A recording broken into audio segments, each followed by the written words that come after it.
আসসালামু আলাইকুম। আমরা এই পৃথিবীতে সবাই সবারই নিয়ে ব্যস্ত আছি। আমরা একবারও চিন্তা করি না এই পৃথিবীটা আমাদের ক্ষণিকের জন্য। আমরা এখানে একদিন আমাদের এখান থেকে চলে যেতে হবে এই পরকালে। এই পরকাল নিয়ে আমাদের জীবনটা কেমন?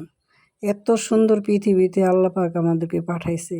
আমরা এত সুন্দর খাইতেছি, পড়তেছি, ঘুরতেছি, কত কিছু করতেছি, আনন্দ ফুর্তি সব কিছু করতেছি। তারপরে আমাদের এই পৃথিবী ছেড়ে চলে যেতে হবে ওই পরকালে চলে যেতে হবে। তারপরে আমরা এই পৃথিবীতে কি করছি সব কিছুর হিসাব ওইখানে তো মিথ্যা বলার কোনো সুযোগ নেই। মিথ্যা বলার আগেই আল্লাহ পাক টিভি ছেড়ে দিবে।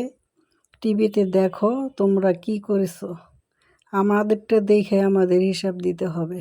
আল্লাহ আমাদেরকে আল্লাহ তুমি মাফ করে দাও, আমাদেরকে হেদায়েত করো, আমাদেরকে সাহায্য করো, সত্য পথে চলার সাহায্য করো। আল্লাহ আল্লাহ তুমি আমাদেরকে মাফ করে দাও। ভালো থেকো, সুস্থ থেকো। আল্লাহ হাফেজ। আসসালামু আলাইকুম রহমতুল্লাহ।